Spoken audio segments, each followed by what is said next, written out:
Welcome to Learning with Dr. Shivangi. Today's topic is barriers of communication. As in the previous videos, we already started the playlist for the subject communication and also discussed various topics related to it like concept of communication, classification of communication, and so on. So in today's video we'll discuss about the barriers of communication. You can also watch other videos, links are provided in the description box. So before I started the video, I want to say you that if you like my video, please like and share this video and don't forget to subscribe my channel, which is Learning with Dr. Shivangi. Now coming to the main topic, which is barriers of communication. The word barrier means an obstacle, a hindrance, or simply a problem that comes in a way of transmission of a message and blocks the process either completely or partially. There are different types of barriers in the field of communication we'll discuss in the upcoming slides. So they are the basically hindrance between the communication process. So there are several types of barriers which are physical or environmental barriers. Second is language or semantic barriers. Third is psychological barriers. Fourth is cross-cultural barriers. So we'll discuss these types of barriers in the coming slides. What the meaning, what the concept of these barriers also. So first one is the physical or environmental barriers. Physical environmental barriers includes the noise, time and distance, defects in communication system, wrong selection of medium, and physiological defects. These are the different types of physical or environmental barriers to communication. So first one is the noise. The noise created by external factors like traffic, playing of loud music, trains and airplanes, or by crowds of people affects our communication. So noise can be generated by any mode, any medium which creates barrier to the communication. The second is the time and distance. Time becomes a physical barrier when people have to communicate across different time zones in different countries. The physical distance between people who need to communicate can also cause problems because it does not allow oral or face-to-face communication. Sometimes people are not they are face-to-face, they are at some distance, which creates barriers to them. Third is defects in communication system. Mechanical problems and defects in instruments of communication also create physical barriers, as in a faulty fax machine or typewriter.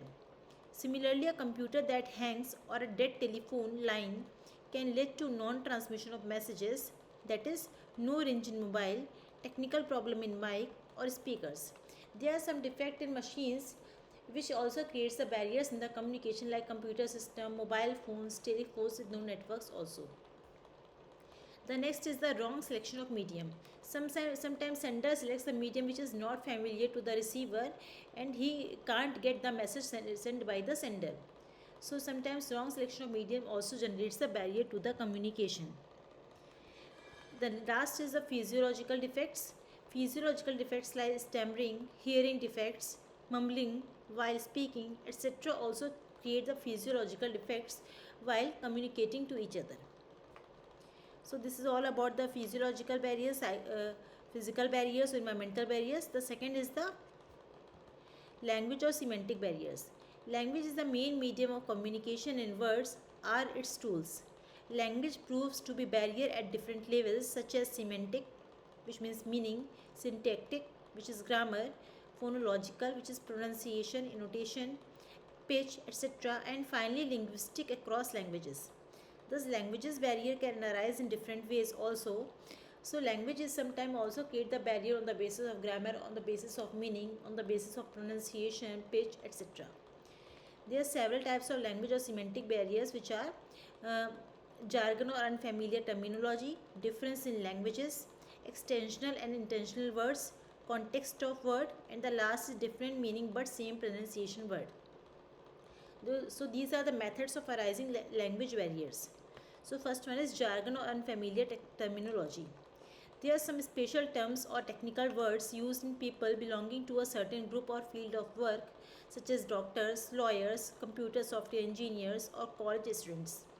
They use words which are their own specialized jargon which cannot be understood by anyone outside their group.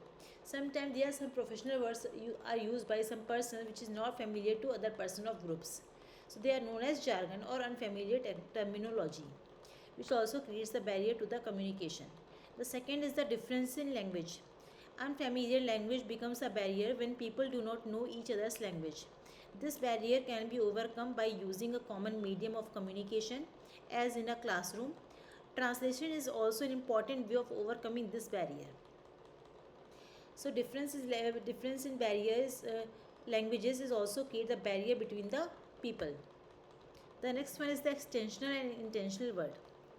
Words are of two kinds, like extensional word and intentional word.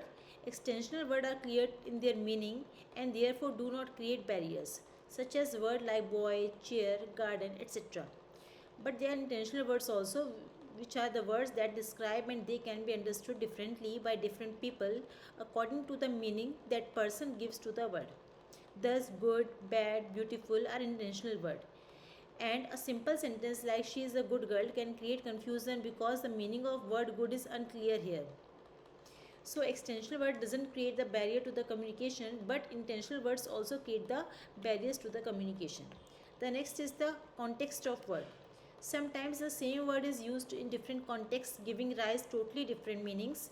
A word like hard, for example, can be used in different ways. Hard chair, hard hearted, hard drink, having a hard time. All these use the same word but the meanings are different. So the context of word should be clear to remove the barrier of the communication. The next one is the different meaning, same pronunciation word. Barriers can be created when we come across words which have the same sound when pronounced but which mean very different things. For example, word like fair and fair, beer and bear, council and council having same pronunciation but different meaning. They can also create the pronunciation barrier among the communication process. So this is all about the pronunciation barriers or language barriers. Next one is the physiological psychological barriers, which are discussed as below. So psyche means mind. Psychological barriers are created in the mind. Communication is a mental activity and its aim is to create understanding. But the human mind is complex and not all communication can result in understanding. There are several kinds of psychological barriers which can become in the way of understanding. So psychological barriers are basically related to mental status of the person. So there are several types of psychological barriers, which are emotions, prejudice, halo effect, self-image or different perceptions, closed mind, status, inattentiveness and impatience also. So emotions are among the most common psychological barriers to communication. The emotion may be connected to the communication received, or it may be present in the sender's or receiver's mind even before the communication takes place. In both cases, it acts as a barrier. Emotions can be positive like happiness and joy, or negative like fear, anger, mistrust, etc. Both positive and negative emotions acts as barrier if they are not kept in check. So emotions also sometimes create barrier in the communication process. The second is the prejudice. A prejudice is an opinion held by a person for which there is no rational basis or valid reason. It can be against something or someone or in favor of it, but it becomes a barrier to a meaningful communication. Prejudices are based on ignorance and lack of information, that is, prejudices about certain communities or group of people. So prejudices also create the communication barrier because they have no rational basis or valid reason. The next is the halo effect. Sometimes our reaction to the people are not balanced or objective, they are of an extreme nature. Either we like a person so much that we can find no shortcomings in him or her, or we dislike someone so much that we can see nothing good in her or him. In both cases, we commit errors of judgment and fail to understand the person. So sometimes prejudgment of the person also creates a halo effect, which creates a barrier to the communication. The next is the self-image of different perceptions. Every person has in her or his mind a certain image of herself or himself. She or he thinks of herself or himself in a certain way. This is their perception of themselves, their self-image. One's self-image is the product of one's heredity, one's environment, and one's experience. And thus, every person's self-image is unique and different from the others. Self-image can create a barrier because we accept communication which is compatible with our self-image. we avoid or reject communication which goes against our perception of ourselves. So self-image or self-consciousness or different perception is also create the barrier in the communication process. The next is the closed mind. A closed mind is one which refuses to accept an idea or opinion on a subject because it is a different from his idea. Such persons form their opinion on a subject and then refuse to listen to anyone who has something different to say about it. A closed mind may be a result of some past experience or just habit. It is very difficult to remove this psychological barrier. So closed mind which is not accepting any idea is also create the barrier in the communication process. The next is the status. Status refers to rank or position. It could be economic, social, professional status. In any organization hierarchy create difference in rank and this is normal situation. Thus status by itself does not cause barriers, but when a person becomes too conscious of his status, whether high or low, then status becomes a barrier. So sometimes if status may be personal, economical, professional, creates barrier in the communication process.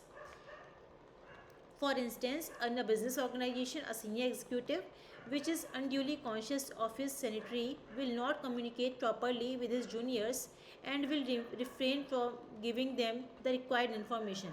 Similarly, if a junior is acutely conscious of his junior status, he will avoid communicating with his seniors even when it is necessary also. So this also creates a barrier in the different situations. Next is the inattentiveness or impatience. Sometimes the receiver may not pay attention to the sender's message or he may be too impatient to hear the message fully and properly. Such barriers are common in oral communication. So these are the different types of psychological barriers. Now we discuss about the overcoming psychological barriers. First is adopt flexible and open-minded attitude, training of listening skills, exposure to different environment, views will help to broaden outlook. Listening with empathy helps in making oneself more adapting to others' perception also. So removing psychological barriers can be possible by listening skills, proper listening skill, open-minded attitude, and exposure to different environment also. The next step of barriers, cross-cultural barriers. Mary Ellen Guffey defines communication as the complex system of values, traits, morals, and customs shared by society. Cultural diversity within a country and cultural differences between people from different countries are a major cause of barriers. This is because people are conditioned by their cultures and they develop certain habits of working, communicating, eating, dressing, etc. according to their cultural conditioning. They find it difficult to get through the people who come from an alien culture and who have different habits. So cross-cultural barriers are based on the cultures of the people living together in the eating, communicating, working and dressing also. A simple thing like a greeting to welcome a person is vastly different in India from a greeting in, for example, an Arab country or in Japan. Food and dress habits of a different culture can make a person uncomfortable. Concepts of space and time are also different across cultures. For example, Indians do not mind sitting close to each other and sharing spaces in offices or in public places. However, a European would not be able to tolerate such intrusive behavior. So there are different situations, different countries in eating, wearing dresses and so on. Similarly, people who come from a culture where the time is very valuable will be impatient with those who come from a culture with an easygoing attitude towards time where everything is done in a slow, unhurried way. For example, cultural diversity, time, space, food, manners and decision making. So these are the different factors in which the culture can differ from country to country. Now we discuss about the overcoming barriers. Barriers disrupt communication and interfere with understanding. They must be overcome if communication has to be effective. Physical barriers are comparatively easier to overcome. The use of loudspeakers and microphones can remove the barriers of noise and distance in crowded places like railway stations. Traffic signals and non-verbal gestures of the traffic policeman remove physical barriers on the road also. Technological advancement has helped in reducing the communication gap arising due to time and distance. It is possible to make an alternative arrangement should the technological instrument fail. A backup plan helps in tiding over any snag. Language or semantic barriers can be overcome if the sender and the receiver choose a language which is both common to both of them, understandable by very well. It helps from a translator or an interpreter also helps in overcoming the language barrier or semantic barriers. Exposure to the target language and training oneself in the acquisition of skills of the given language to help in overcoming the language barriers. Language barriers can be avoided by careful study and accurate use of language also. Clarity should be main objective when using language. Jargon should be avoided. Psychological barriers as also cross-cultural barriers are difficult to overcome as they are different to identify and even more difficult to address. So psychological barriers and cross-cultural barriers are difficult to overcome barriers.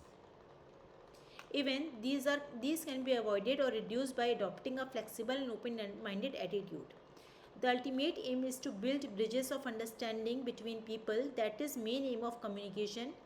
Training oneself to listen the different views, exposing oneself to different environments, help in broadening one's outlook and cultivating tolerance to multiple views.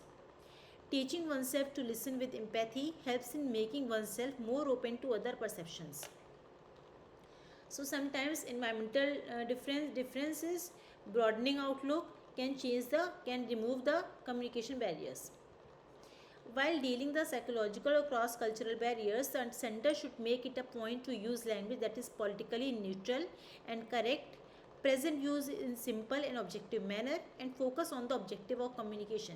So these are the different types of barriers in communication and the removal of barriers also. I again summarize all the points so that you can easily understand about the topic. So they are basically different types of barriers, which are physical or environmental barriers, language or semantic barriers, psychological barriers, and cross-cultural barriers. So this is all about the barriers in communication. If you have any query about this topic, or if you want to know about any other topic related to research methodology, business management, business communication, you can ask me through comment box. If you like my video, please like and share this video, and don't forget to subscribe my channel, which is Learning with Dr. Shivangi. We'll meet in the next video with new topic. Thank you everyone.